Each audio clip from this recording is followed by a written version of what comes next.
সাল থেকে যাকে দেখতে দেখতে আসছে, যিনি আন্দোলনের মধ্যে দিয়ে এসছেন, মানুষের কথাবার্তা বলার জন্য এসছেন, যিনি প্রথম, যার জন্য আজকে এই নির্বাচন কমিশনে এত বড় বড় কথা বলে যাচ্ছে, যার জন্য আন্দোলন, সেই হচ্ছে ভোটের আইডেন্টি কার্ড নিয়ে যিনি আন্দোলন করেছিলেন এবং 21শে জুলাই 1993 সবাইকার কাছে সেটা জানা আছে। ভারতবর্ষের এই প্রথম আন্তরিক সেদিনকে জুলাই মাসে 1993 সালে মমতা বন্দ্যোপাধ্যায় যদি আন্দোলন না করতেন, যদি আমরা আমাদের 13 জন সাথীকে এই কলকাতার রাস্তায় না হারাতাম, ভারতবর্ষের নির্বাচন নিয়ে কি এমন একটা কনসার্ন থাকতো না? ভারতবর্ষের নির্বাচনে আইডেন্টি কার্ড আসতো না? ভারতবর্ষের নির্বাচনে স্পেশাল ইন্টেনসিভ ডিভিশন হতো না? ভারতবর্ষে বছরে 4 বার করে ডিভিশন হতো? যিনি করেছে তাকে মনে রাখতে হবে। আপনি আজকে এসছেন নির্বাচন কমিশনে 1 বছর 1.5 বছর, আপনি এসছেন অমিত শাহ নয়, আপনি এসছেন, আপনি কোঅপারেটিভ সেক্রেটারি ছিলেন, কমিটিতে আমার সামনে আপনি অ্যাপিয়ার করেছিলেন। আপনার জ্ঞান কত আছে আমার জানা আছে, আপনি কত জ্ঞানী লোক। সেদিন তো আপনি রাস্তা পাচ্ছিলেন না খুঁজে, যখন কমিটির সামনে দাঁড়িয়ে বসেছিলেন, সেদিন কিন্তু আইনি ব্যাখ্যাটা আমি দিয়েছিলাম, কিন্তু আপনি কিছু জানেন। আপনি একটা বড় গোবিন্দ লোক, আপনি অমিত শাহের কথা অনুযায়ী চলছেন, যা বলছেন তাই করছেন। আমি জীবনে অনেক লোক দেখেছি, আমি রাস্তা থেকে দিদিকে বলছিলাম যে কি হবে, দিদি বলেন চলো।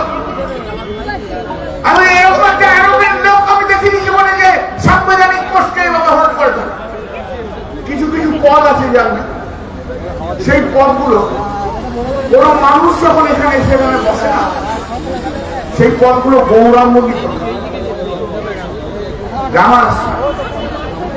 যেমন কিছু কিছু মানুষ আছে তারা যে যখন ওই পদে বসে না, তখন মানুষগুলো গৌরবান্বিত। এটাই হচ্ছে আমাদের এই সিচুয়েশন। আর যখন টিএন সেশন আসার জন্য চিফ ইলেকশন কমিশনের বলে একটা পদ আছে, সেই পদটাই ভারতবর্ষের মানুষ জানে। আর উনি এসে বসার পরে দেখুন ওনার নামটাই কিন্তু প্রজেক্ট হচ্ছে, চিফ ইলেকশন কমিশনের নাম প্রজেক্ট। কেন? এই যে গণতন্ত্র, আমাদের ভারতবর্ষের গণতন্ত্র, তার মূল কাঠামোটা হচ্ছে জনগণ। জনগণ না থাকলে গণতন্ত্র বলে কিছু নেই। এই জনগণের অধিকার কোনখানে? এই জনগণের অধিকারটাই হচ্ছে ভোট দেওয়ার অধিকার, ভোটার হওয়ার অধিকার এবং ভোট দেওয়ার অধিকার। জনগণ কিছু চায়, জনগণ চায় 5 বছর অন্তত ভোট হবে, আমি আমার ভোটটা দিতে পারি। জনগণ তো এটাই চায়, জনগণ এটা ঠিক করে মুখ্যমন্ত্রী হবে, প্রধানমন্ত্রী হবে। তাই গণতন্ত্রের মূল কাঠামোয় মূল যেটা রয়েছে সেখানে হচ্ছে জনগণ। এই জনগণ হচ্ছে ভোটার। যে জনগণ দিনের পর দিন ভোট দিয়ে আসছে, যে জনগণ নিয়ে ভোটার হয়েছে, পরপর ভোট দিয়েছে। আমি আপনার ভোট দিচ্ছি, আমি বলতেছি 1977 সাল। আজকে যদি আমার নাম বাদ চলে যায়, তার কি রইল? ভোটের অধিকারটা কোথায়? তাহলে এই ডেমোক্রেসি, এই গণতন্ত্র দাঁড়িয়ে আছে মানুষের জন্য, মানুষের ভোটের জন্য। পুরো গণতন্ত্রটাই দাঁড়িয়ে আছে তাই জন্য। সেই গণতন্ত্রে যারা আঘাত দিচ্ছে সেটা হচ্ছে নরেন্দ্র মোদী, অমিত শাহ, চিফ ইলেকশন। এই গণতন্ত্রের মূল কাঠামো, মূল জায়গা ভারতবর্ষের সংবিধান কি? ভারতবর্ষের সংবিধানের মূল কাঠামো হচ্ছে মানুষ। সেই মানুষই যদি না থাকে, কিসের দাম এই গণতন্ত্র? কি হবে এই গণতন্ত্র? গণতন্ত্র একটা তো জাস্ট একটা কথা হয়ে দাঁড়ায়। মিনিংফুল গণতন্ত্র করতে গেলে প্রতিটি মানুষকে ভোটের অধিকারটা দিতে হবে, যে অধিকারের লড়াই মমতা বন্দ্যোপাধ্যায় 1993 সালে করেছে। আজও আমি সেদিনেরও সাক্ষী, আমি আজকেও সাক্ষী যে এই গণতন্ত্রের জন্য যে লড়াই, যার কনসিস্টেন্ট লড়াই রয়েছে মানুষের ভোটের অধিকার নিয়ে, যিনি করে গেছেন সবসময় তার নাম মমতা বন্দ্যোপাধ্যায়। সামনে দাঁড়িয়ে ভারতবর্ষের কোন নেতা কি করে? ভারতবর্ষের কোন নেতা কি করে? মানুষের কি ভোটের অধিকার? মানুষের কি অধিকার? মানুষ কতটা ভোট দেবে? প্রথম আবার করেছিল মমতা বন্দ্যোপাধ্যায়। আমার এখনো মনে আছে, তিনি যদি মনে করতে পারে বলবেন, 1984 সাল থেকে 1989 সাল যখন তিনি যাদবপুরের, আপনি তখন এই সাংসদ ছিলেন, আপনি একদিন থেকে বললেন, আমাকে বললেন আমার একটা চিঠি ড্রাফট করে দাও, ভোটার লিস্টে এটা দেখি থেকে তুমি লেখো, একটা লেখো তো। আমি প্রথম চিঠি যেটা লিখেছিলাম দিদির জন্য, সেটা হচ্ছে ভোটার লিস্টে। মমতাদি শুধু 93 না, 89 অনেক আগে থেকে, যবে থেকে সাংসদ হয়েছে তারপর থেকে কনসার্ন অ্যাবাউট ভোটার, এবং তারপর দিয়ে মমতাদি পার্লামেন্টে সেটা লড়াই করেছিল। পরবর্তীকালে সংবাদে এসেছিল, মমতাদি লিখেছিল শুধু আইনের দিকগুলো আমি তুলে দিয়েছি, বাকিটা দিদির কথা দিদির মতো দিদির মতো করে। কিন্তু কানেক্টেড যে আইনের প্রফেশন, কনস্ট্যান্ট একটা মানুষ, যে মানুষ ভারতবর্ষের বুকে দাঁড়িয়ে, পশ্চিম বাংলার বুকে দাঁড়িয়ে গণতন্ত্র রক্ষা করার জন্য, গণতন্ত্র যাতে বিপন্ন না হয়, মানুষের অধিকার, সাংবিধানিক অধিকার যাতে ছিনিয়ে নিয়ে নেওয়া যায়, যে লড়াই করছেন তার নাম মমতা। আমরা মানব না, আমরা মানব না।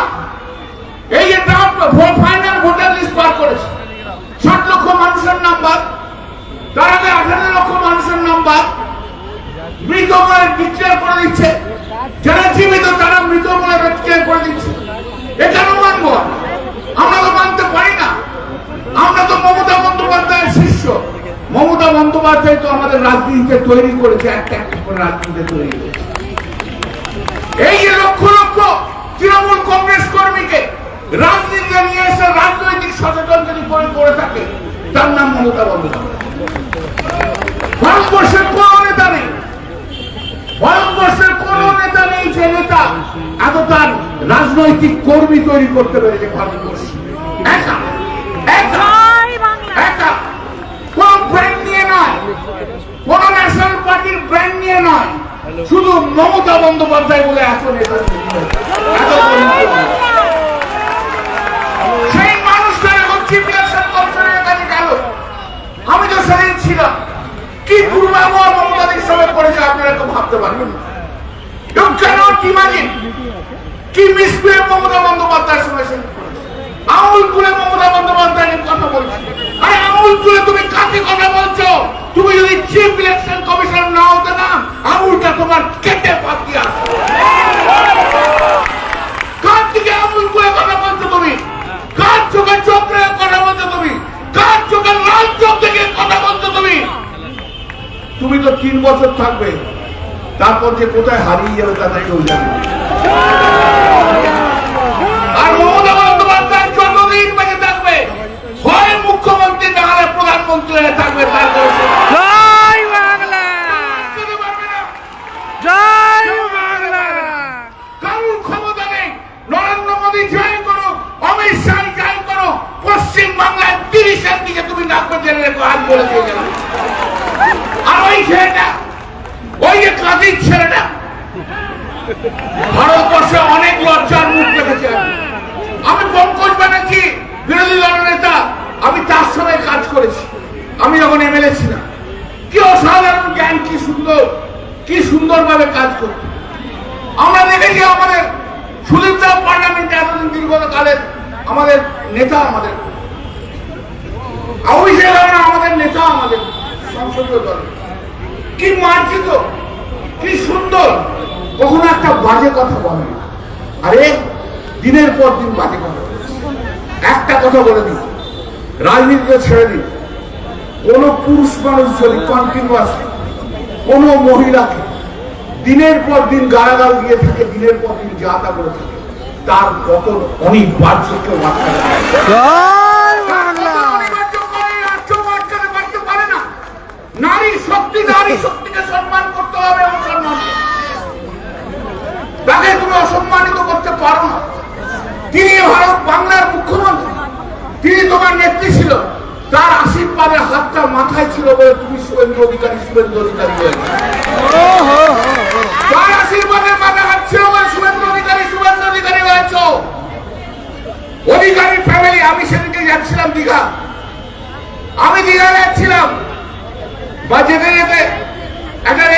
দাঁড়ালাম দিদি, কি বললো জানেন রেস্টুরেন্টের মালিক আমার?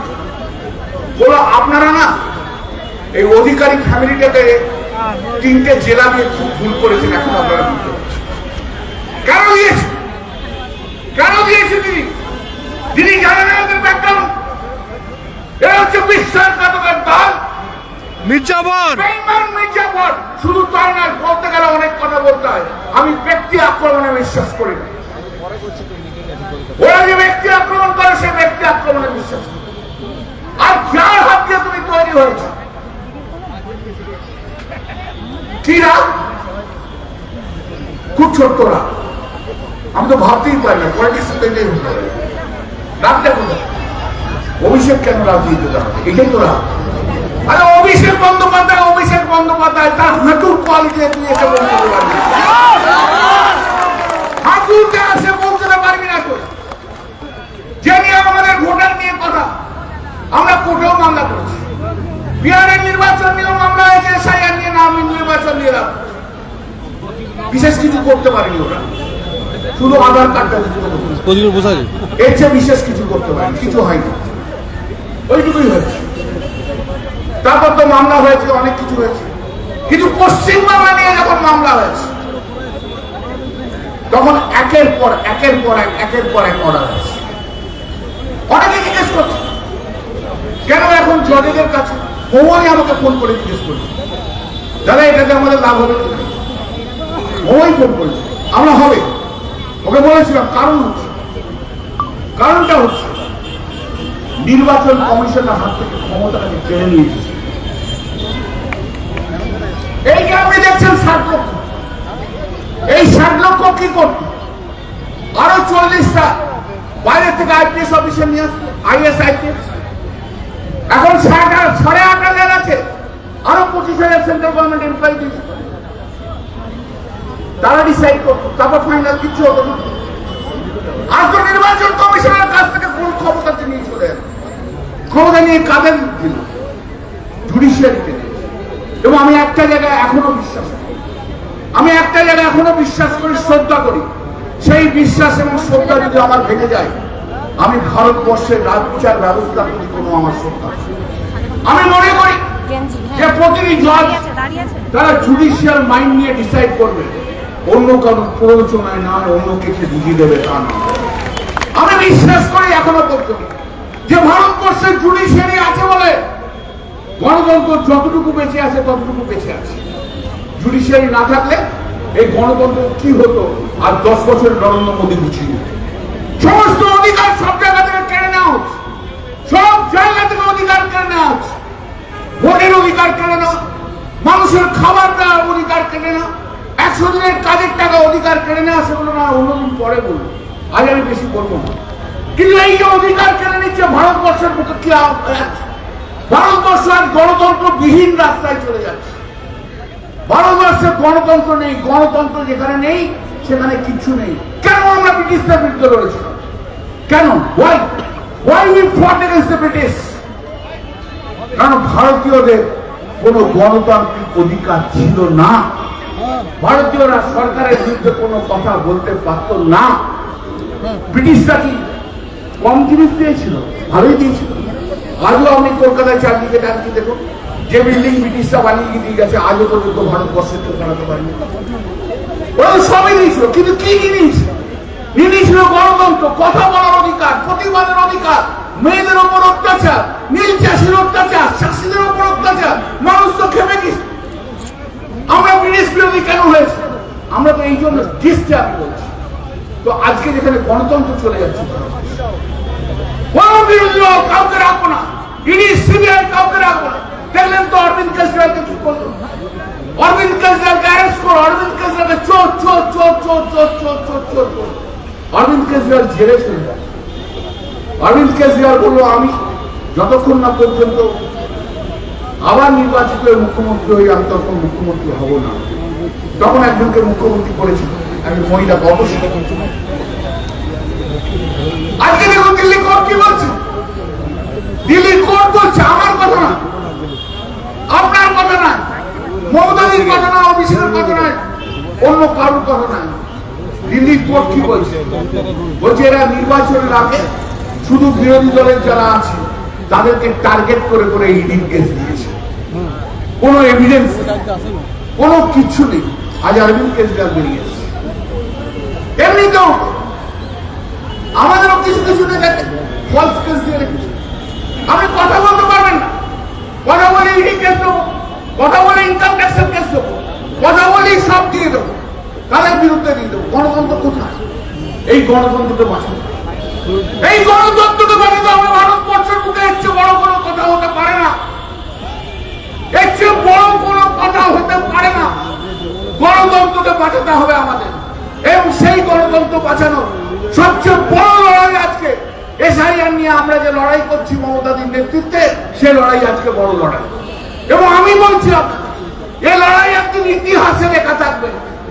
ইতিহাস বলবে একদিন যে লড়াই 1993 থেকে 2026 কনস্ট্যান্টলি যে লড়াই, তার নাম মমতা বন্দ্যোপাধ্যায়। না সামনে ভাবেননি বাংলার মুখ্যমন্ত্রী,